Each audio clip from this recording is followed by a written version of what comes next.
모두를 위한 모두를 향한 모두의 궁금증 훅 인터뷰. 최악의 인플레이션이라고 합니다. 경제 침체 공포가 확대되고 있습니다. IMF보다 더 어려워진다는 얘기도 있습니다.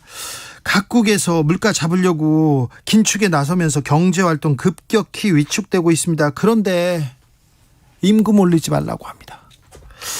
자, 사회적 경제적 양극화는 어떻게 타개할 건지, 윤석열 정부는 어떤 경제 정책으로 서민들 이렇게 보살필 건지 한번 따져보겠습니다. 경제학자 우석훈 선생 모셨습니다. 안녕하세요. 네, 안녕하세요. 네. 안 오르는 건 월급뿐이라는 얘기가 있는데요. 지금 물가는 상승하고 뭐 경제는 좀 어렵다고 하고 어떻게 보십니까?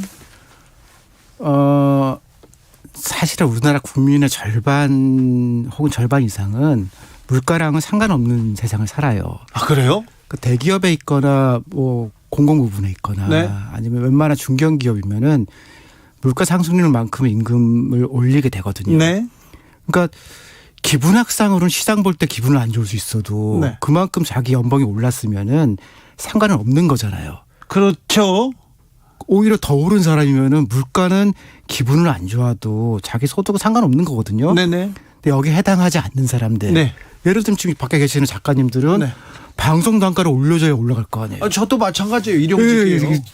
이런 사람들은 힘든데 네. 우리 모두 힘들다가 아니고 예. 힘든 분만 힘든 겁니다. 네.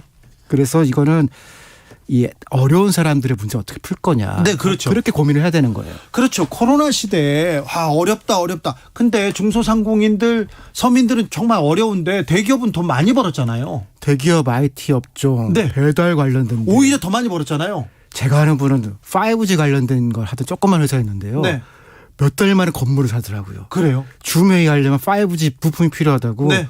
돈이 막 들어왔다는 거예요. 아니, 그런데 지금 윤석열 정부 와이노믹스 얘기한다면서 일단은 부자들, 그 큰 기업들 감세하고 그 자율 경쟁으로 해서 자유를 주겠다고 하고 규제도 없애주겠다고 하고 일단 부자들 재벌한테는 재벌한테는 좋은 정책을 지금 펴는 것 같은데 서민들 양극화를 위해서는 이건 아닌 것 같다, 이런 얘기 계속합니다. 제일 큰 건 일단 임금을 어떻게 할 건가요. 그렇죠. 이 지금 물가가 국내 시장에서의 교란 때문에 생긴 건지 네. 국내랑 상관없이 전 세계 문제인지 네. 이걸 좀 따져봐야 되거든요. 전 세계 문제라면서요. 우리나라는 코로나 때 돈을 다른 나라보다 덜 썼어요, 정부가. 네. 그러니까 국내에 풀린 돈이 별로 없어서 우리나라에서 물가 올라갈 일이 별로 없었던 거고, 해외에서 들어오는 석유 등 원자재 가격 때문에 오른 거거든요. 예. 이러니까 이걸 어떻게 국내에서 균형을 찾아서 버텨나갈 것인가, 그걸 이렇게 풀어야 되는데, 그러니까 임금이 올라서 물가가 오른 건 아니에요. 아, 예. 그러니까 이거를 완화시키기 위한 방식으로 물가가 그러니까 임금이 오르지 않는 데 대해서 네. 일부분은 그거 맞춰주는 기업에 대해서는 좀 촉진하는 네. 인센티브를 준다거나 그런 것과 상관없이 정말 못 올리는 데 대해서는 네. 저소득층에서 생활 지원 대책을 짜야 되는 거예요. 예. 줄은 것만큼은 그런 보존해 주는 방식을 찾아야 될 거 아니에요. 예. 찾아보면 있어요. 예. 있는데 안 하는 거고. 그건 안 하고 지금 경제부총리가 임금 인상 자제하라 이렇게 얘기한 거는, 이거는 그럼 적절한 그 정책은 아니네요. 방책은. 두 가지가 문제인데 네. 균형을 찾도록 하자는 얘기를 해야 돼요. 예. 그러면은 이제 대기업도 물가를 안 올리기 위한 좀 노력을 해야 되고, 네. 임금도 적절하게 조정을 해야 되고, 그 정도는 할 수 있는데 오르지 말라는 거는 자유주의 경제에서는 조금 과도한 거죠. 예. 정부에서 오르지 말라고 해도 대기업이든 IT 기업이든 방법이 없어요. 네. 그러니까 겁주는 거라서 그렇고, 그다음에 이게 일종의 가이드라인이 되면서 네. 이 올리기 싫은 사람들한테 빌미가 주죠. 예. 그러니까 경제 운영상도 안 맞고 예. 할 필요가 없는 말을 한 거예요. 예. 근데 한 가지 궁금한 거는 이게 대통령의 의중을 반영해서 한 거냐, 자기 혼자 한 거냐, 예. 그건 궁금하더라고요. 그래요? 아무튼 물가를 빌미로 노동자를 옥죄다, 이런 생각을 들게 합니다. 임금이 올라가면 수요를 자극하고 물가가 올라간다, 이 얘기인데 이거가 맞나, 이런 얘기도 하는데. 아니, 이제 이런 건 있어요. 네. 인플레이션이라는 거는 모든 물가가 비슷하게 올라간다는 거 아니에요. 예. 그러면은 임금이 올라가면 물가가 올라간다는데 거꾸로 해요. 네. 자기가 파는 물건이 올라간 거예요. 물건 가격이. 그렇죠. 그럼 임금이 안 오르잖아요. 네. 돈을 버는 거예요. 사장님은. 그렇죠. 그래서 내가 파는 이를테면 뭐 무슨 물건이 지금 네. 올라갔는데 임금을 내가 안 올려도 돼. 네. 그러면은 그 사람만 수익이 생기는 거니까 예. 그 내에서 적절한 균형을 찾는 거가 맞고 네. 그다음에 제가 제일 문제로 보는 것 중에 하나는 윤석열 후보 시절에 약자와의 동행이 주요 기조였어요. 말은 그렇게 했죠. 예. 말이라도 그렇게 하고 네, 그래서 공약도 그렇고요. 선대위 안에서 약자와의 동행 무슨 뭐 한다 행사도 가고 많이 그랬거든요. 예. 되자마자 인플레이션이 왔는데 약자는 모른다. 이거는 너무 급변하는 거죠. 그렇죠. 안 보입니다, 약자가. 이 사회적 경제적 양극화 해소가 가장 큰 문제일 것 같은데요. 이 문제에 대해서는 지금 윤석열 정부는 어떻게 하고 있습니까? 대기업이면 지금 이미 좋았고 예. 왜냐하면 뭐 법인세 낮춰준다고 했으니까. 그렇죠. 예. 그다음 여러 가지 이제 제도도 완화시켜 준다는 좋은데 네. 그거에 해당하는 것만큼 그럼 다른 약자들에 대한 대책이 있느냐라고 네. 하면은 되게 약해요. 그럼 뭔가 좀 비전이 바뀔 정도의 복지 대책이 있다거나 예. 지금 그런 건 없거든요. 예. 그래서 이거는 이제 김종인 뭐라고 불러야죠? 비대위원장. 전 비대위원장. 예. 네. 이게 지금 윤석열이든 국민의힘이든 지금 이 다 인기 떨어지는 게 큰 예. 문제다라고 하면서 인플레이션 대책을 몇 가지 지적을 했거든요. 예. 그래서 저도 국민의힘 강령을 이제 처음으로 찾아봤는데 네. 거기에 경제 민주화도 있고 네. 양극화를 멈춰야 된다도 있고 다 있어요. 좋은 단어들을 많이 갖다 놨죠. 그러면 이 국민의힘 강령하고 네. 현 윤석열 정부의 운영 방식도 안 맞아요. 아, 그래요? 예. 알겠습니다. 2399님이 노동자 월급이 너무너무 낮습니다. 얘기합니다. 최저임금이 5% 오른 9,620원으로 결정됐습니다. 어떻게 보셨는지요? 솔직히 최악을 면했다고 생각했어요. 네. 그러니까 7% 정도 인플레이션을 예상하면은 네. 5%니까 앞으로 올라갈 거 2% 정도 손해를 보는 거 아니에요. 예. 근데 이미 연초부터 인플레이션이 있었거든요. 예. 그러니까 그런 거에 대한 거를 해주기에는 약한데 들리는 소문에는 이거보다 훨씬 더 깎을 거다. 그러니까요. 그런 얘기가 있었는데 네. 그래도 최악은 좀 네. 면한 거고 그다음에 우리나라에서 이제 이 많은 업종들은 최저임금이 최다임금이에요. 네. 딱 그만큼에 맞춰주니까 예. 어쨌든 가난한 사람들은 2% 정도 이제 실질 임금이 깎인 거고 네. 그거를 자기 생활에서 감내를 해야 되는데 네. 이제 이 어려운 사람들은 이미 이제 깎였어요. 실질 임금이.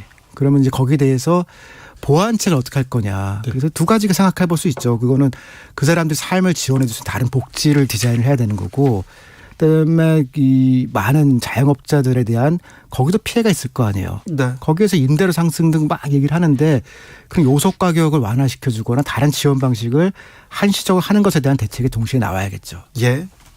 주 52시간도 건드릴 게 분명해 보입니다. 정부에서 입장이 나왔는데 아직 공식 입장은 아니다. 얘기는 나오는데 분명히 주 52시간은 손을 댈 것 같습니다. 어떻게 보고 계신지요? 못 된다고 봐요. 못 돼요. 이게 되면은 이거 황당한 건데 네. 제일 큰 건 뭐냐면은 지금 청년들이 특히 청년 남성들이 네. 이 현 정부에 상당한 당선 기여를 한 사람들이거든요. 예. 근데 이 사람들이 원하는 세상은 워라밸에 가깝고 예. 노동 시간을 줄이고 그렇거든요. 네. 근데 이 52시간보다 더 할 수 있게 하자. 네. 월 단위로 관리해서. 이거에 제일 반발한 사람들이 청년 전문직들이거든요. 네. 그러니까 이 발표 나오니까 네. 대통령이 아직 확정 아니라고 살짝 뺐잖아요. 네. 근데 이거는 반발 중에서도 자기네 주요 지지층 반발이 커서 그래요. 네. 그래서 이건 과도하게 지금 올리려고 한 것 같은데 네. 반발이 커서 사실 강행하기 어려울 거라고 봐요. 쉽지 않다. 알겠습니다. 아수라님께서 일단 기업 규제 풀어야 일자리 늘어나는 것 아닙니까? 이렇게 물어봅니다. 기업 자유 외치면서 규제 완화 계속 외치고 있는데 어찌 보시는지요? 이거는 규제 종류에 따라서 달라요. 네. 환경에 대한 규제를 높이면은 그렇죠. 관련된 환경 산업이 늘어나요. 네.